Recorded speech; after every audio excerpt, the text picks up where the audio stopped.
자, 지난주에 이어서 이번 주에는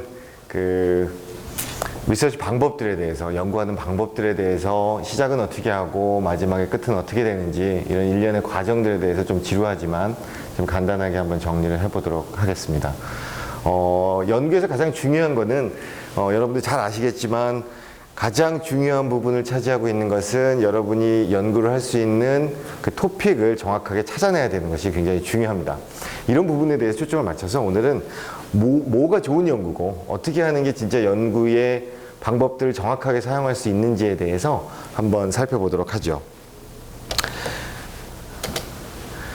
전체적으로 저번 시간에 일반적으로 철학과, 연구의 철학과 어떻게 철학이 과학과 연결되어졌는지에 대해서 주로 다루었다면 이번 주부터는 좀 더 실제적으로 프랙티컬하게 과연 연구는 어떻게 시작을 하며 어떻게 끝맺음을 해야 되고 마지막 아웃풋은 무엇이 되어야 되는지에 대해서 이제 설명을 해 나가도록 하겠습니다. 특히 여기서 제가 이제 정리를 해놨던 것들은 이번 주의 토픽에서 핵심이 될 수 있는 것은 이해를 해보자는 거죠. 두 개의 다른 연구 방법론이 실제로 존재를 하고 있습니다. 저번 시간에 이어서 말씀드렸다시피 연구는 크게 정량적인 방법과 정성적인 방법으로 이루어지고 있습니다. 산업공학과에서 특히 많이 추구하고 있는 게 정량적인 방법들인데요. 그와는 별개로 정보 시스템이라든지 또는 다른 사회학과나 많은 경제학과 또는 경영학과에서 추구하고 있는 연구 방법들은 일반적으로 정성적인 연구 방법들을 추구하고 있습니다. 어느 게 좋은지 어느 게 나쁜지는 여러분이 상황에 따라서 선택을 해야 되는데 그 상황에 따라 선택하는 방법들을 이번 주와 다음 주에 연속해서 한번 생각을 해보도록 하겠습니다.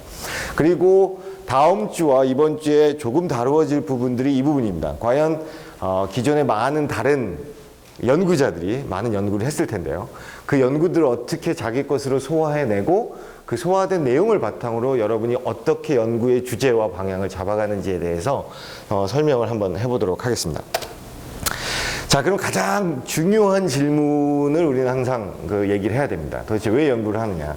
저번 시간은 분명히 그랬을 거예요. PhD라는 게, 박사라는 게 philosophy of doctor고, 연구의 어떤 철학 또는 자기가 공부하고 있는 부분에 대해서 철학이 없으면 박사라고 불릴 만한 자격이 없다라고 제가 저번 시간에 얘기를 했는데, 현실적인 문제로 돌아와 본다면, 이런 일련의 여러분이 지금 학교에 있는 과정, 석사와 박사, 지금 여러분 대부분들이 석사 1년차와 박사 1년차일 텐데, 과연 왜 연구를 하느냐? 단순히 학위를 따기 위한 연구이냐? 그것도 굉장히 실제적으로 중요한 의미를 갖고 있습니다. 여러분이 이제 학위를 따야 되니까 그 학위를 가지고 이제 나중에 취업을 한다거나 또는 연구직에 봉사할 수 있는 어떤 일정의 자격 조건이 되기도 하죠. 하지만 그에 못지않게 가장 중요한 것들은 물론 저는 이렇게 장난스럽게 좀 사용을 해봤습니다. 연구라는 건 일단 재밌어야 됩니다. 공부라는 건 재미가 없으면 끈기 있게 진행을 할 수 없기 때문에 일단 재미있게 시작을 해보려고 시작은 이렇게 분리 포인트로 작성을 해봤지만 일반적으로 연구의 가장 중요한 이유는 여러분이 어떤 현상을 이해하고 어떤 이론을 발견하고 그런 현상을 설명할 수 있는 능력을 가질 수 있게끔 되어야 실제로 그게 가장 좋은 연구라는 게 얘기를 듣죠. 그래서 많은 사람들이 여러분의 논문이나 여러분의 글이나 여러분의 책을 다시 한번 읽어보고 그런 지식이 이제 전달되는 수단으로서 사용되고 있습니다. 6가지로 대충 한번 제가 정리를 해봤습니다. 많은 연구자들의 논문과 철학자들의 논문을 읽어보았더니 대충 이 6가지 정도로 산업공학은 연구를 하는 이유가 결정된다고 생각을 합니다. 가장 중요한 게 여러분이 OR이라든지 OM 시간이라든지 이런 시간에 많이 배웠던 여러 가지 이론들을 개발을 하고 그 이론이 자기가 생각해낸 이론이 맞는지를 테스트해보는 그런 여러 가지 연구들이 있고요. 인간공학이나 인지공학, 제가 많이 공부하고 있는 인지공학이나 인지심리학에서 발생하고 있는 여러 가지 현상들, 사람에 관련된 현상들을 설명하고 그 원인을 찾아내는 또 이런 연구들도 많이 있습니다. 물론 OR이나 또는 품질관리나 이런 데서 여러 가지 문제를 매스메티컬하게 포뮬레이션해서 수학적으로 정량화해서 푸는 방법들도 있죠. 그리고 실제로 아마 석박사분들이 가장 많이 하고 있는 현재 대부분의 석박사 여러분들이 하고 있는 연구의 방법들, 왜 연구를 하고 있는지에 대해서 찾아보면 대부분 다른 사람들이 했던 것들을 참조해서 자기만의 독창적인 아이디어를 좀 애드업한 후에 평가를 하는 연구들이 대부분입니다. 그러니까 여러분 연구에서 가장 중요했던 거는 아마도 다른 분들이, 다른 연구자들이 어떤 연구를 해왔는지에 대한 일련의 과정을 이해하고 있지 않다면 그 연구를 바탕으로 해서 여러분의 새로운 아이디어를 제공해 주기가 상당히 어려울 수도 있습니다. 그게 이제 대부분의 석박사분들이 하는 거고요. 이런 두 부분들은 좀 더 철학적으로 많이 접근하고 있는 것들인데, 아직까지는 산업공학이나 이런 그 응용 분야에서는 저 첫 번째나 두 번째 부분에 대해서는 많이 다루어지고 있지 않습니다. 물리학이나 생물학 이런 기초과학들 쪽에서 이 두 가지의 연구들에 대해서 이제 많이 생각을 하고 있습니다. 오늘의 주제는 크게 이 두 가지를 제가 많이 다루어 보려고 하고 있습니다. 특히 이제 세 번째 분리 포인트, 과연 여러분이 할 수 있는 연구가 뭐냐, 여러분의 석박사들의 가장 큰 맹점이 뭐냐면, 제가 8년 동안 석박사를 지도해 보면서 느꼈던 많은 일들 중에 가장 대표적인 예가 너무 앰비셔스하죠. 앰비셔스하다는 말이 굉장히 좋은 뜻으로 해석이 될 수 있지만, 실제로 연구를 할 때는 앰비셔스란 말이 굉장히 욕에 가까울 정도로 나쁜 뜻이라고 생각하면 됩니다. 왜냐하면 너무나 큰 문제를 다루려고, 왜냐하면 여러분이 석사 많아봤자 2년 공부합니다. 그 중에서 코스웍 듣는 1년 반 빼면 6개월 정도밖에 수업을 못 듣고, 여러분이 연구를 할 수 있는 시간이 없고, 박사 5년 중에 2년은 코스웍 들어야 됩니다. 그러니까 3년 안에 끝낼 수 있는 연구들을 진행을 해야 됩니다. 근데 대부분의 학생들이 나는 이런 논문을 읽었더니 이런 이론을 한번 만들어 보고 싶다. 만들 수 있죠. 근데 그거는 그 단기간 안에 여러분이 석사와 박사 과정을 거치면서 끝내줘야 할 단기간의 디서테이션, 논문을 만들기에는 터무니없이 부족한 시간이라는 거죠. 그런 의미에서 여러분이 해야 할 일들은 굉장히 두어블한 퀘스천들을 만들어야 된다. 그리고 이런 두어블한 퀘스천들은 여러분의 관심 있는 부분에서 찾아야지만 여러분이 일정 기간 안에 연구를 끝낼 수 있을 것이라고 제가 생각을 하고 있습니다. 이 절차들은 일반적으로 모든 논문들이 따라가고 있죠. 일단 여러분이 잘 아시겠지만 챕터 1, 모든 논문의 챕터 1들은 대충 챕터 1이나 챕터 2가 남들이 한 연구, 다른 연구자들이 한 연구를 바탕으로 해서 과연 내가 하고자 하는 연구가 무엇인지, 나의 연구의 질문, 리서치 퀘스천이라고 하는데, 리서치 퀘스천을 디벨롭 하는 게 이제 세 번째 단계고요. 그러면서 발견된 또는 여러분이 만들어낸 리서치 퀘스천을 바탕으로 해서 여러 가지 가설들을 만들고 데이터를 수집한 후에 분석하고 마지막으로 논문을 쓰거나 컨클루전이나 디스커션을 하게 되는 게 일반적인 연구의 진행입니다. 그게 실제로 여러분이 논문을 작성하는 방법이기도 하고요. 물론 순서는 이대로 가지 않아도 됩니다. 제가 많은 다른 학자들하고 얘기를 해본 결과 이렇게 시작하는 게 처음에 한 첫 번째 제가 지금 분리 포인트로 썼던 지금 이 두 가지 부분들에 대해서는 대부분의 모든 학자들이 처음으로 진행을 하고 있지만, 실제로 데이터를 먼저 수집하고 가설을 나중에 만드는 경우들도 간혹 있습니다. 물론 그게 맞는지 틀린지는 그 사람의 정직성이라든지 그 사람의 관점에 따라 다를 수 있지만, 항상 이 단계로만 진행되지 않는다는 것도 좀 생각을 해보시고, 꼭 자기가 가설을 못 만들었다고 해서 다음 단계를 진행하지 못하는 것은 아닙니다. 이런 예제에 대해서는 이 위크 4의 4주차 때 다시 말씀드리도록 하겠습니다. 두 가지가 있는데요. 아까도 처음에 연구 이 강의 시작할 때 말씀드렸을 때 가장 중요한 두 가지가 있는데, 연구의 방법론들은 크게 정량적인 방법과 정성적인 방법으로 나누어지고 있습니다. 여러분이 하는 산업공학이 하거나 대부분의 사이언티스트들이 하는 방법들은 일반적으로 굉장히 정량적인 방법들을 추구하고 있습니다. 정량적인 방법이라는 말에서 느끼실 수 있겠지만, 우리가 메저링을 할 수 있어야 됩니다. 그렇죠? 어떠한 형태로든 어떠한 기구를 사용해서건 또는 서베이나 퀘스천을 사용해서라도 어떻게든 측정 가능한 항목들을 가지고 평가를 할 수 있는 연구 방법론이 크게 정량적인 방법들이라고 생각을 하면 되겠습니다. 물론 수학적인 공식이라든지 수학적인 룰들을 만들어내서 사용하는 것도 정량적인 방법에 포함이 되겠죠. 그와는 조금 상반되게 지난 시간에 말했던 디자인 사이언스라든지 또는 그라운드 티어리를 바탕으로 한 정성적인 방법들이 최근에 각광을 받고 있는데, 이유는 크게 저번 시간에 말씀드렸지만 그 디덕티브한 어프로치들의 단점들이 많이 존재를 합니다. 물론 디덕티브한 어프로치가 로지컬, 그 논리적으로는 굉장히 굉장히 강력한 힘을 발휘하긴 하지만 실제로 많은 실제 현상들을 설명하기에는 굉장히 축소된 형태의 포뮬레이션을 하기 때문에 실제로는 이 부분보다는 현 상황 또는 현재 그 리얼 데이터에 잘 맞는 부분들은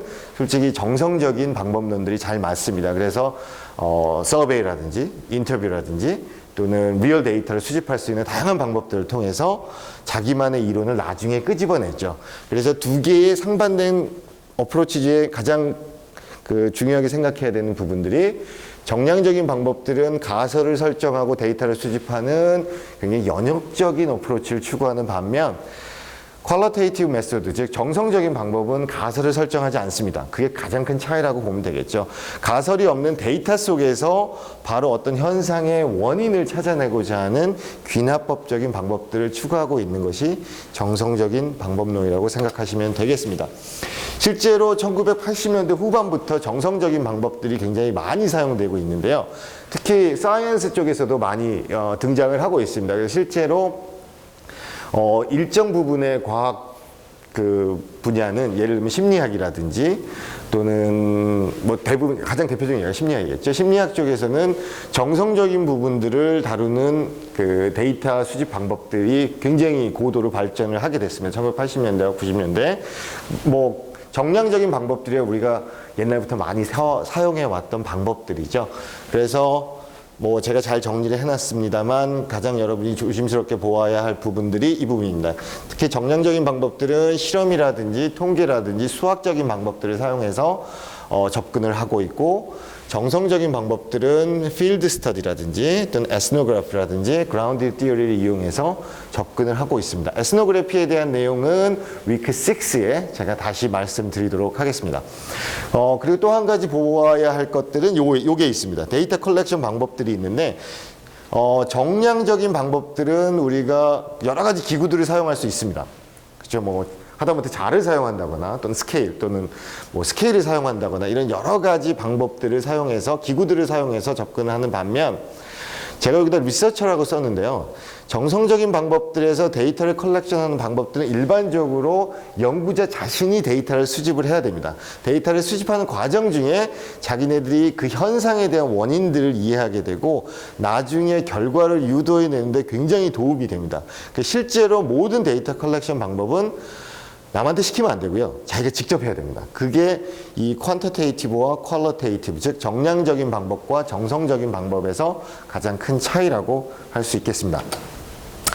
정량적인 방법에 대해서, 즉 퀀터테이티브한 방법에 대해서 한번 얘기를 해보죠.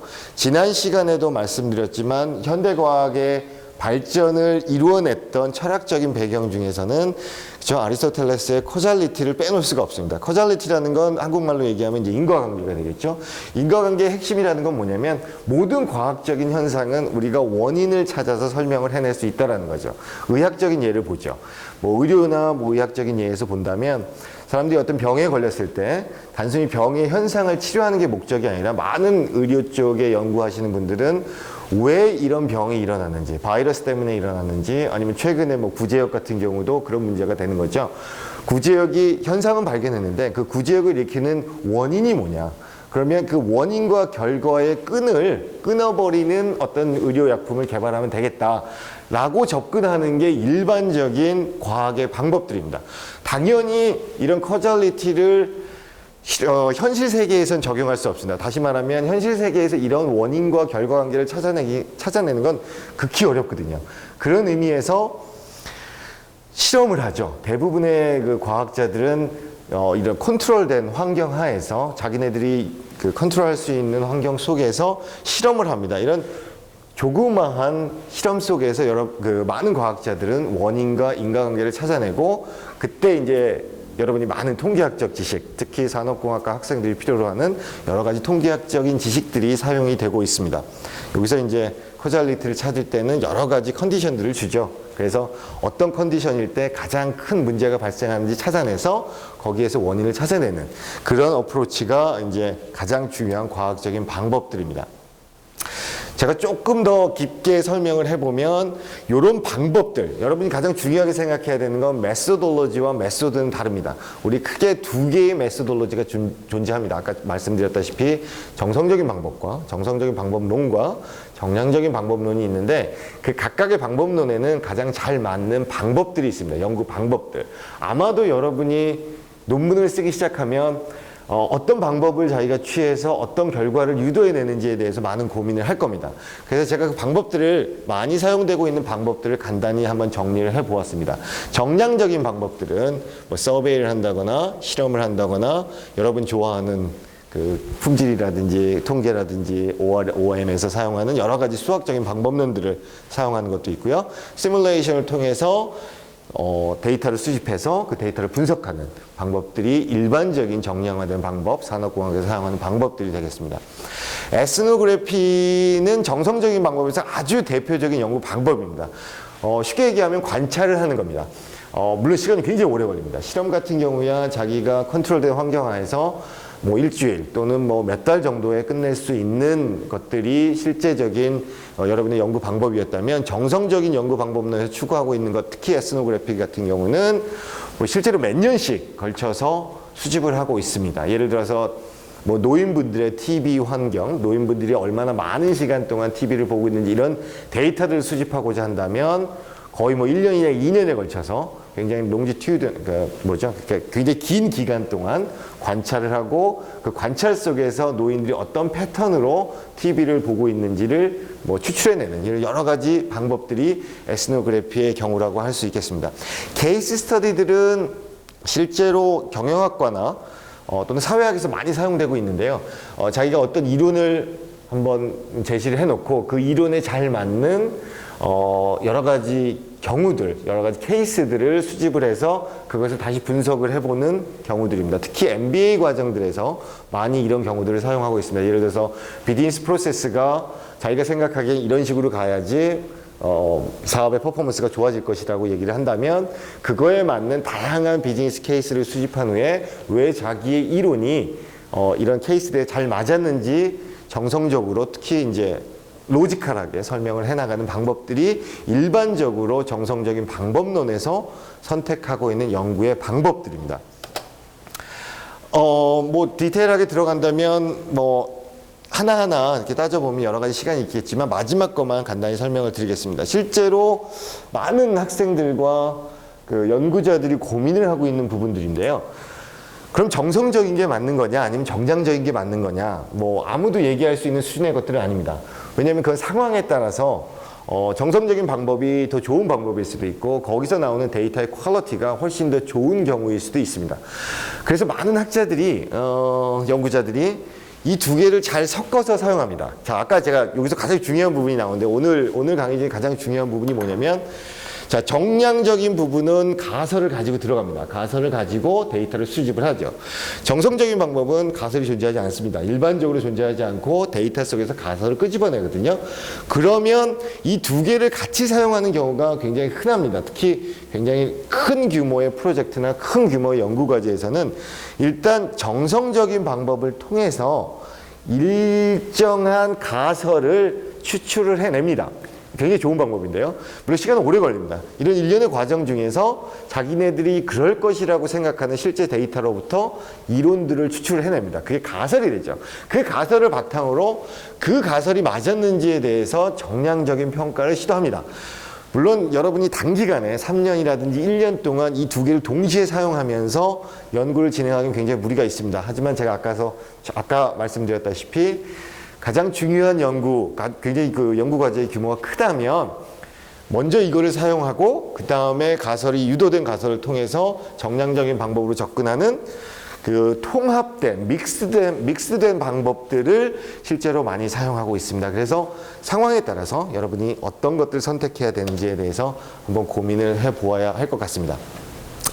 자, 이제부터는 리서치 퀘스천이 뭐냐? 그러니까 어떻게 하면 내가 두어블한 퀘스천, 그러니까 내가 할 수 있는 연구의 질문, 연구 문제, 그러니까 리서치 퀘스천을 만들 수 있느냐에 대해서 한번 토론을 해보도록 하겠습니다.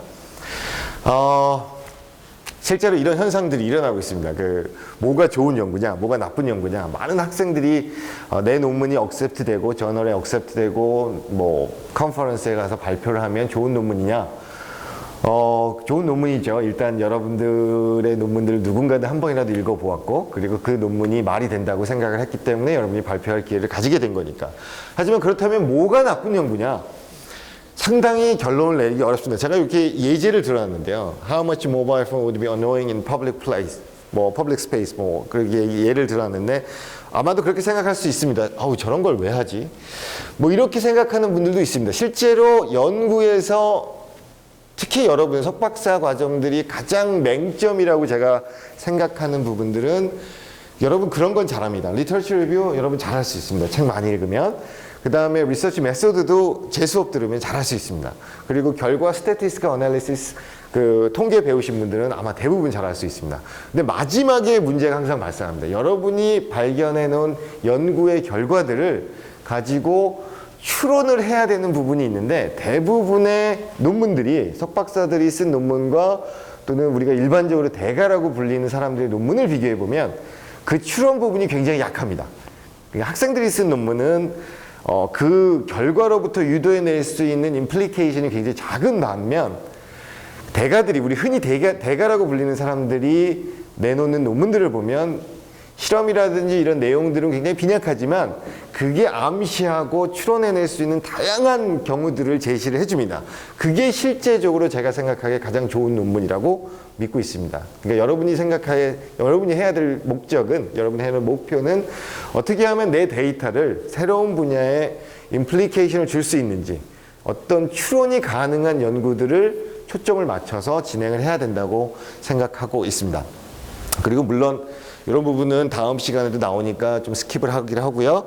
그리고 마지막에 요거는 많은 학생들이 실수하고 있는 부분이라 생각을 해보려고 합니다. External Validity가 또 좋은 연구의 중심이 됩니다.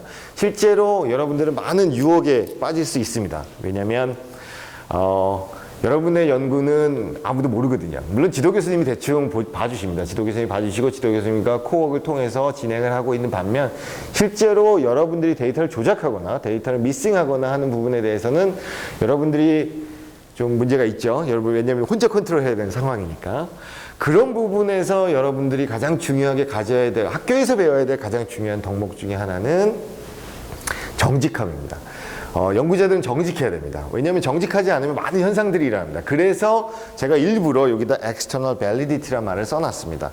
좋은 연구가 되기 위해서는 여러분의 연구가 재현 가능해야 됩니다. 우리 옛날에 2000년대 초반인가요? 언젠가요? 2003, 4년인가요?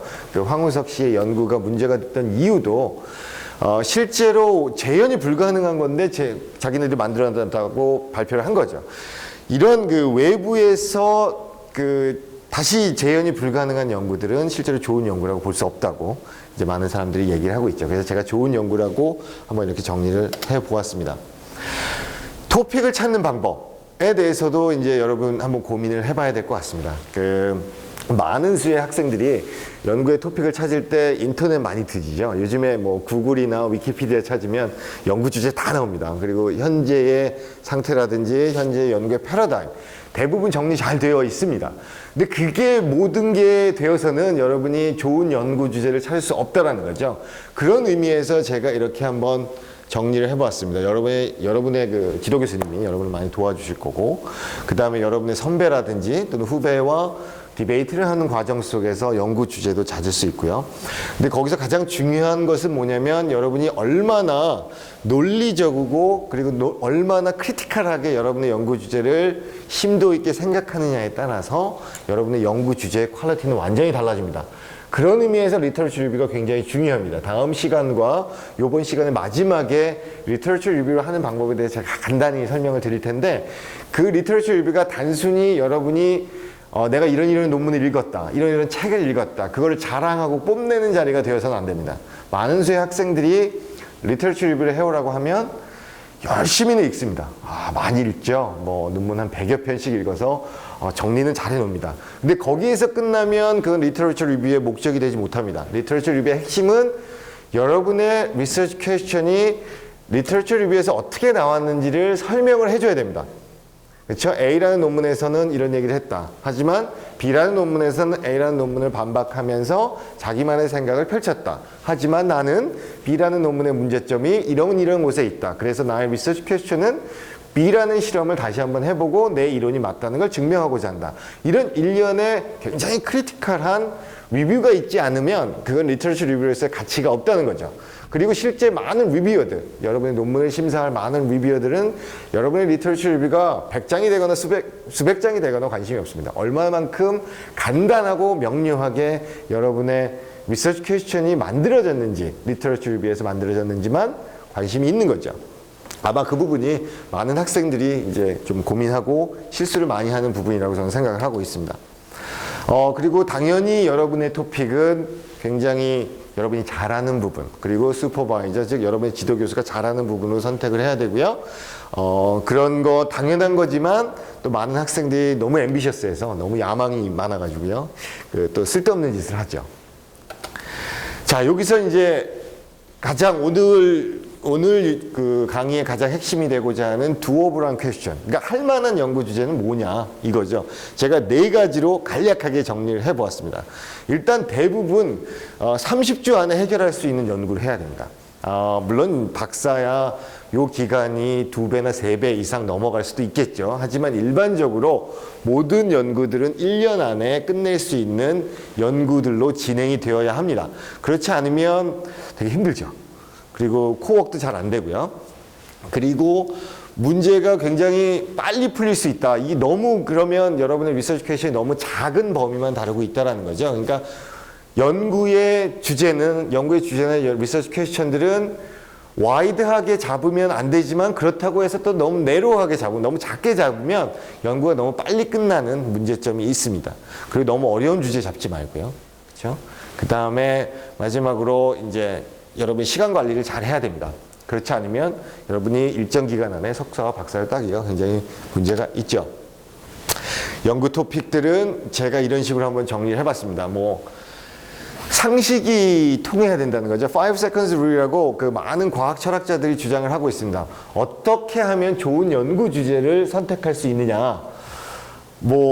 새로운 것 또는 아름다운 것, 그리고 변수가 아주 신기한 것들, 그죠? 새로운 변수를 발견한다거나 새로운 기술이거나 또는 재밌거나 이런 일반적인 현상들 말고 실제로 룰 오브 썸으로서 많이 사용해지고 있는 것들은 5 seconds rule이라는 거죠. 실제로 여러분이 한 발 떨어져서 여러분의 연구주제를 봤을 때 5초 안에 생각해서 5초 안에 이게 좋은 주제가 될 것 같으면 해도 되고요. 이거 조금 어렵다 또는 조금 긴가민가하다 이러면 상당히 어려운 연구 주제 또는 너무 작은 연구 주제가 된다는 거죠. 그런 의미에서 이런 한번 룰 오브 썸도 한번 정리를 해보았습니다. 자, 그리고 어떻게 하면 여러분이 토픽으로 삼았던 연구 분야에서 연구의 두어블한 리서치 퀘스천을 만들어낼 수 있느냐. 실제로 석박사든 또는 많은 그 석박사 후에 포닥이라든지 실제로 저처럼 연구자가 된 상황에서는 대부분의 연구 주제가 이 정도에서 머물고 있습니다. 특히 초창기에는 여러 가지 베리어블을 바꿔가면서 실험을 하고요. 그 다음에 거기서 베리어블을 바꿨을 때, 변수를 바꿨을 때 나타나는 여러 가지 현상들에 대해서 또 연구를 진행을 하기도 하지만 마지막에 조금 더 이제 연구가 심도 있게 되어지고 그러면 이론이라든지 컨셉에 대해서 이제 개발을 하게 되겠죠. 근데 여기서 가장 중요한 부분은 여러분이 어떻게 하면 리서치 스테이트먼트를 만드느냐라는 부분입니다. 나중에 다음 시간에 다시 한번 말씀을 드리겠지만 리서치 스테이트먼트에 따라서 여러분의 연구의 퀄리티가 달라집니다. 리서치 스테이트먼트는 가장 중요한 것들이 얼마만큼 여러분이 정확하게 여러분이 하고자 하는 연구 주제를 정의했느냐에 따라서 결정이 됩니다. 그래서 스테이트먼트는 간단 명료하지만 굉장히 심플하면서 간단 명료해야 되지만 그 안에 들어있는 내용이 굉장히 의미 있을 정도로 기술이 되어야지만 연구가 문제없이 그 정해진 기간 안에 끝낼 수 있는 거죠. 그래서 이런 얘기도 한번 해보았습니다. 마찬가지 얘기인데요. 리서치 퀘스천을 굉장히 잘 만들어야 되고 그리고 그 리서치 퀘스천을 가장 잘 보여줄 만한 연구의 방법들을 선택을 해야 합니다. 정성적인 방법이든 정량적인 방법이든 가장 중요한 형태의 연구 방법론과 거기에서 필요한 중요한 연구 방법들을 선택을 해서 연구를 진행을 해야 합니다.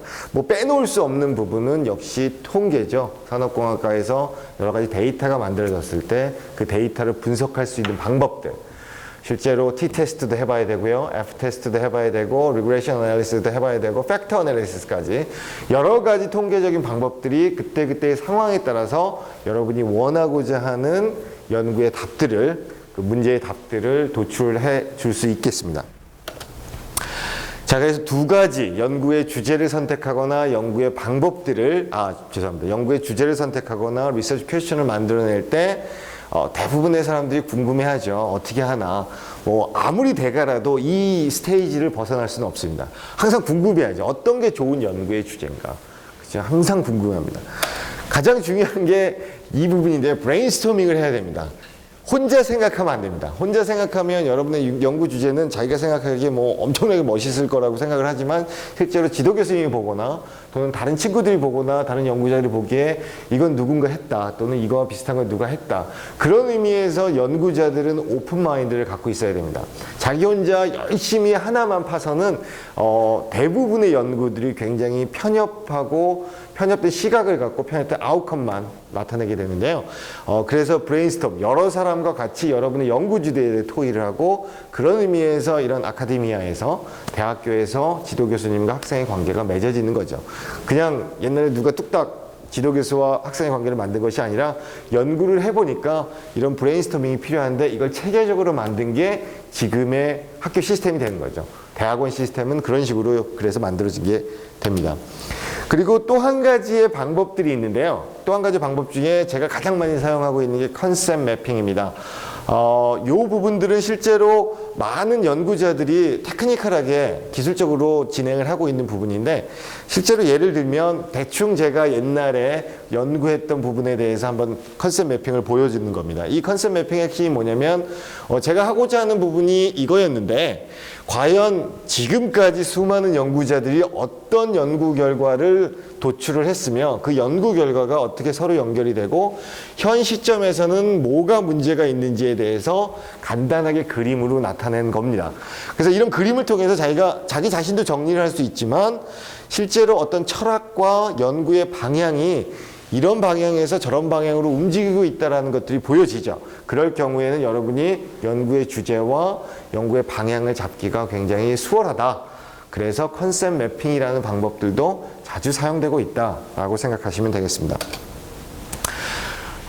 그 다음에 이제 어느 정도 연구의 주제나 연구의 리서치 퀘스천이 만들어졌다면, 아까 제가 잠깐 설명했지만, 리터러처 리뷰를 해야 됩니다. 즉, 챕터 2에 들어가는 거죠. 우리가 드디어 여러분의 논문의 챕터 2, 챕터 1이 인트로덕션이었다면, 챕터 2, 리터러처 리뷰에 들어가게 됩니다. 리터러처 리뷰의 핵심은 제가 그쵸, 4가지로 가장 정리를 했는데, 이겁니다. 그 많은 수의 학자들과 연구자들은 아마 제가 생각하는 거하고 좀 다르게 생각할 수도 있을 겁니다. 하지만 제가 생각하기에는 체리 피킹을 해야 됩니다. 체리 피킹이라는 게 뭐냐면 취사 선택을 해야 된다는 거죠. 여러분이 OR에 대해서 연구를 한다. 그 중에서 큐잉 이론에 대해서 연구를 하겠다. 그럼 여러분이 지금까지 만들어 놓은 모든 큐잉 이론에 대해서 공부할 필요는 없습니다. 단언컨대, 물론 다른 교수님은 다른 생각을 하겠지만 가장 중요한 부분은 여러분의 연구 주제가 그거였다면 그 큐잉 이론의 어떤 MM1이라든지 MMS의 일부분이었다면 그 일부분에서 연관된 논문들만 읽으시면 됩니다. 물론 다 읽으란 얘기는 아닙니다. 그 중에서 핵심이 되는 논문들을 찾아야 되는데 그 핵심이 되는 논문들은 아까 제가 얘기한 컨셉 매핑을 통해서 알아낼 수 있습니다. 그렇죠? 그런 몇 가지의 논문만 읽고 여러분의 생각을 풍부하게 해줘야 됩니다. 결국 여러분의 논문의 핵심은 리터러처 리뷰에서 결정이 납니다. 리터러처 리뷰 후에 여러분이 만들어낸 리서치 퀘스천이 의미가 있다면 다음 연구 방법들에 대해서는 그렇게 큰 걱정을 하지 않아도 됩니다. 그런 의미에서 여러분이 리서치 퀘스천을 만들 때 굉장히 많은 시간과 많은 노력을 기울여야 됩니다. 그리고 이 리서치 퀘스천을 만들기 위해서는 여러분들이 정말 중요한 키포인트들을 체리 피킹해 가면서 읽어야 됩니다. 그 후에 컨셉 매핑이라든지 브레인스토밍을 통해서 여러분의 리서치 퀘스천들을 굉장히 다듬어 놔야겠죠. 그 부분에 대해서는 아마도 대부분의 여러분의 지도 교수님들이 많은 지도를 해주실 겁니다. 왜냐하면 분야가 너무 다양하니까 제가 여러분들의 하나하나 가르쳐 줄 수 있는 부분은 없고요. 여러분의 지도 교수님과 통해서 어떤 연구 방법 자체는 뭐 저희랑 같이 배우면 되지만 어떤 연구가 가장 중요한 키 리서치이고 어떤 책과 어떤 논문들을 읽어야 현재의 패러다임을 이해할 수 있는지는 여러분의 지도 교수님들이 여러분에게 많은 도움을 줄 것 같습니다. 자, 그리고 높아심에서 한마디 합니다. 아까도 말씀드렸지만 리터처 리뷰는 절대 여러분이 읽은 책, 얼마나 많은 책을 읽었고 얼마나 많은 논문을 읽었고 책을 읽었는지 자랑하는 곳이 아니고 서머라이즈 해야 되고요. 여러분이 읽었던 내용을 서머라이즈해서 여러분의 리서치 퀘스천을 정량화해야 됩니다. 그쵸? 아까 제가 얘기했듯이 논문 A에서는 이런 얘기를 했다. 하지만 논문 B는 논문 A를 인정하지 않고 이런 새로운 이론을 추구했다. 하지만 논문 B에서는 이런 맹점들이 있다. 그래서 나는 A와 B를 합해서 이런 논문을 쓰고 싶다. 라는 리서치 퀘스천이 만들어져야 됩니다. 그냥 A는 이랬다, B는 이랬다, C는 이랬다. 그래서 나는 이걸 하고 싶다. 이거는 아무런 의미가 없는 논문입니다. 그렇죠? 그 부분이 여러분이 굉장히 조심해야 될 부분이라고 생각하고 있습니다. 이거 그냥 읽어보시면 될 것 같습니다. 그래서 어느 정도 토픽이 잡혀지고 리터처 리뷰가 읽어지면 이제 여러분이 여러 가지 이제 리소스를 찾아야 되는 상황들이 생깁니다. 그래서 특히 산업공학이라든지 그 분야에 관련된 부분들의 키 저널이라든지 이런 부분을 많이 읽어보시면 되고요. 요즘에는 인터넷도 잘 되고 학교 차원에서 온라인 저널 액세스가 굉장히 가능하니까요. 뭐 이런 부분들은 크게 문제가 될 것 같지는 않습니다. 그래서 이제 다음 주와 그 다음 주에 제가 여러분한테 말씀드리고 싶은 건 이제 데이터를 수집하는 방법에서 어떻게 어널리시스를 하는지에 대해서 말씀을 드릴 겁니다. 특히 통계를 중심으로 해서 여러 가지 베리어블이 있을 때 베리어블을 어떻게 어널라이즈하고 그 변수들을 통해서 어떤 결과들을 유도해낼 수 있는지에 대한 내용들을 다음 주와 그 다음 주에 다뤄보도록 하겠습니다. 중요한 건데요. 여러분이 이제 데이터를 수집하기 전에 가설을 보통 만들죠. 특히 정량화된 연구 방법론의 핵심은 가설을 만드는 건데 아까 리서치 퀘스천에서 아마도 리서치 퀘스천과 가설은 굉장히 밀접한 관계를 갖고 있습니다. 여러분이 굉장히 잘 정리된 리서치 퀘스천을 갖고 있으면 가설도 굉장히 쉽게 끄집어낼 수 있습니다. 자, 여러분이 이제 가설을 만들 때 가장 중요한 부분이 이 두 가지입니다. 여러분의 가설은 일단 틀릴 수 있다라는 전제하에서 시작을 해야 됩니다. 여러분의 가설은 항상 맞을 수는 없는 거죠. 근데 대부분의 학생들이 자기가 생각하는 가설을 가지고 그리고 거의 데이터로서도 증명이 가능할 만한 가설을 가지고 시작을 합니다. 이런 접근 방법이 조금 문제가 있다고 생각을 합니다. 그래서 여러분이 생각하는 가설은 일단 조금 위험할 수도 있지만 falsifyable한 그런 가설들을 시작을 해야 되고요. 그런 가설들이 나중에 데이터를 통해서 지원이 된다면 어떤 사이언스의 가장 핵심이라고 할 수 있는 예측을 가능하게 하는 그런 가설로 결론이 지어질 수 있겠죠. 아마도 여러분이 통계 시간에 가장 많이 배웠던 것들, 이런 것들이 있습니다. 가설을 설정할 때, 귀무 가설인가요? 한국말로는 null hypothesis 있고요. alternative hypothesis 있죠. 그래서 이 두 개를 통해서 이 두 개를 설정한 후에 이제 실험을 하죠.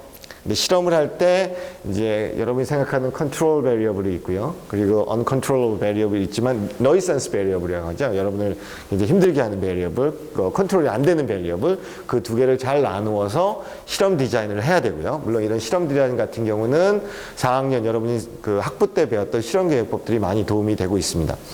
그리고 가설을 설정할 때 다이렉셔널 가설이 있고요. 그 다음에 non 다이렉셔널 가설이 있는데 이 차이는 뭐냐면 다이렉셔널한 가설은 이겁니다. 그러니까 A하고 B가 굉장히 연관이 돼 있을 거다. 또는 A를 증가시키면 B도 증가할 것이다. 이런 변수들 간의 방향성이 존재하는 가설을 만들 수도 있고요. 그거하고는 관계없이 이런 현상은 이럴 경우에만 일어난다. 라는 non-directional hypothesis가 두 개가 존재합니다. 그거는 여러분이 상황에 따라서 여러분의 리서치 퀘스천에 따라서 여러분이 원하는 가설은 따로 설정을 하면 될 겁니다.